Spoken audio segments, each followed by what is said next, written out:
Fire is a deadly destructive force. Fire-related property loss last year alone was estimated at $11 billion. The best way for the average person to be safe from fire is to prevent it from happening in the first place. However, in certain situations, a fire extinguisher can help you limit the damage a fire might cause by putting it out before it has a chance to grow out of control. Fire extinguishers are your first defense against fire.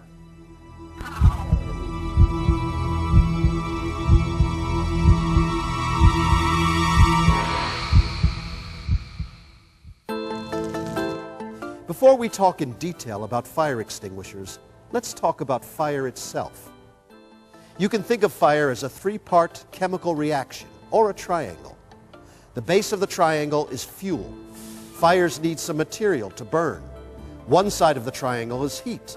All fire is hot. The other side of the triangle is oxygen. Without oxygen, fire goes out.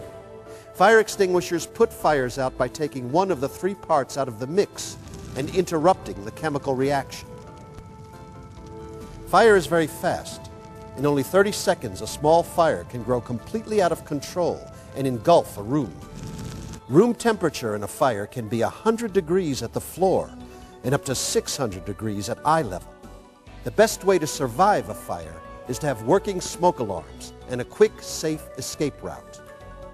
Knowing when and how to use a fire extinguisher is a matter of life and death. If you choose the wrong extinguisher or use it in the wrong circumstances, you could make a small fire worse, and you could be injured or even killed.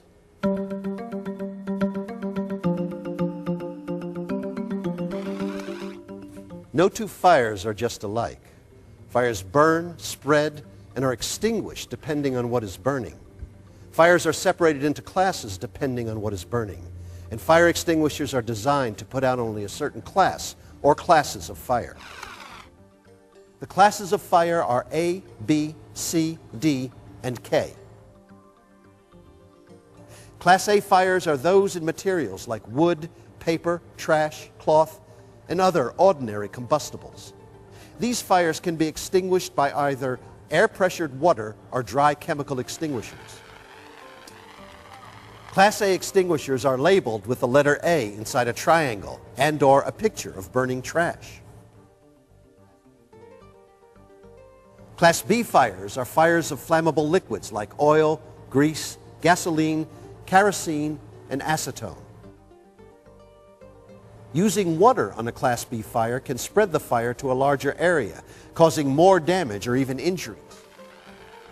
Class B fires can be extinguished by either dry chemical extinguishers or carbon dioxide extinguishers. Class B extinguishers are labeled with the letter B inside a square and/or a picture of a burning gas can.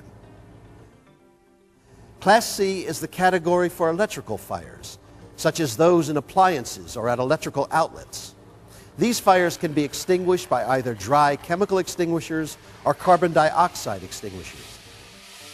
Class C extinguishers are labeled with the letter C inside a circle and/or a picture of a burning electrical plug. Most homes are best protected by multi-purpose fire extinguishers.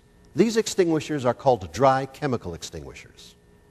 Dry chemical extinguishers work by separating the fuel element of the fire from its oxygen supply. The agent inside the extinguisher coats the fuel with a thin layer of dust. It not only separates the fuel from the oxygen in the air, but it also interrupts the chemical reaction of fire. Multi-purpose dry chemical extinguishers are also called ABC extinguishers because they put out Class A, B, and C fires. These extinguishers are safe for use on ordinary combustible fires, like furniture or papers, on fires of flammable liquids like grease or nail polish remover, and on fires in electrical equipment. They are labeled with the A, B, and C emblems and/or the pictures associated with each type. In addition to the letter and picture symbols, fire extinguisher labels have numbers on them that tell the size of the fire the extinguisher can handle. The number with the letter A tells how much water or other extinguishing agent it holds. The number with the letter B tells approximately how many square feet of a flammable liquid fire the extinguisher will put out. The larger these two numbers are, the larger the fires they can be expected to put out. There is no number associated with the C on a label. The fourth class of fire is Class D. These fires are those in combustible metals, such as magnesium, titanium, potassium, sodium, and others. Class D extinguishers are necessary in laboratories and industrial areas where these metals are found. The metals burn at extremely high temperatures and react violently with water, air, and certain chemicals. Class D extinguishers are labeled with the letter D inside a star. Class K fires are fires in restaurant kitchens. In recent years, the restaurant industry has begun to use vegetable oils in their deep-fat fryers. Class K extinguishers were developed to deal with these hotter oil fires in restaurant settings. It's important to understand the classes of fires for two reasons. First, to make certain you purchase the type of extinguisher you're most likely to need. And second, to make certain before you try to put out a fire that you have the right fire extinguisher at hand. If you do not know for sure what is burning, do not even try to extinguish a fire. Exit immediately and call the fire department from a neighboring home or business. Fire extinguishers are great tools for limiting the damage a fire can do if they are used under the right conditions. If you think you can fight a fire safely, go ahead and give the extinguisher a try. Here's what has to happen. First, call the fire department at 911 or tell someone else to do it. If you are at work, pull a fire alarm too. Only try to fight a fire that is small and contained. If the fire is spreading, leave the area immediately. Also try to use an extinguisher that is easy to reach and in working order. That is, it is fully charged. Also make sure the extinguisher is large enough to put out the fire within 8 to 10 seconds. That's how long you'll have, because most extinguishers completely discharge their extinguishing agent in under 10 seconds. Most portable fire extinguishers are fairly straightforward to operate. But if you don't know how to use the extinguisher you have, the time of the fire is not the time to learn. Only attempt to use an extinguisher you are familiar with. Don't start fighting the fire until everyone else has left the area or is leaving. Before you try to fight a fire, position yourself between the fire and an easy-to-reach exit. The exit should be at your back as you face the fire. Don't hesitate to quit if conditions change. If smoke fills the room, drop the extinguisher. Get on your hands and knees. Cover your nose and mouth with your shirt and crawl to the exit. The indispensable key to fighting fires safely is knowing how to use the extinguisher. If you're not very comfortable with operating instructions, don't even try to use the extinguisher. Different extinguishers have slightly different operations, but they are similar. Here are a few simple steps that apply to most extinguishers. Just remember, PASS. PASS is a memory device for the 4 basic steps of fire extinguisher use. P, pull the pin. A pin or latch locks the operating lever. Pull the pin or latch to free the lever. Stand 6 to 8 feet away from the fire. A, aim the extinguisher's nozzle or hose low at the base of the fire. S, squeeze the lever that operates the extinguisher. The extinguishing agent will immediately begin to discharge.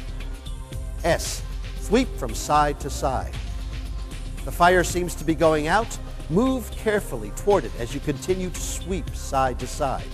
Even after the fire appears to be out, keep an eye on the site until the fire department arrives. Firefighters should examine the site of any fire to be certain that it is completely out.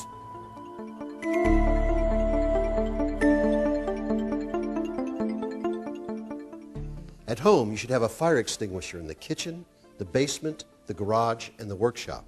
Also, it's a good idea to have one near the bedrooms and the living room, especially if any smokers live in the home, or if you use wood stoves or space heaters for heat. In your home, install fire extinguishers 3 to 5 feet off the ground, where adults can easily see and reach them. Teach kids that extinguishers are not toys and are not to be touched. If you use a bracket to hang your extinguisher, make sure the bracket is easy to open. A stable shelf or alcove is a good location. Never hide your extinguishers in a closet or cupboard. Store all extinguishers away from heat sources. Install extinguishers near the exits and between any likely source of fire and the exit. If you work in an office or other low fire risk setting, fire extinguishers are installed much as they are at home. They should be placed in kitchens, near machinery, and in hallways. In most communities, workplace fire extinguishers are subject to regulation. Your local fire department will be happy to assist you in selecting and installing fire extinguishers in your workplace. Fire extinguishers are generally easy to maintain. Make sure any moving parts are dust and corrosion free. Check extinguishers monthly to see that they are charged and full. Most ABC extinguishers are disposable and must be discarded after use. If their gauges show empty, they must be replaced. Rechargeable units must be recharged if their gauges indicate low charge. Most of us hope that if we found a fire burning, we could save the day by putting it out. But putting out a fire is not as simple as it seems. Fire is a major killer. It is hotter, faster, and more uncontrollable than many people think. At the same time, a knowledgeable adult with a working fire extinguisher can put out some small, containable fires. In the case of a fire, evacuate the building, call the fire department, or have someone else call, from a neighboring house or business, and then assess whether a small blaze can be put out with a fire extinguisher. Preparation and knowledge can make fire extinguishers your first defense against fire.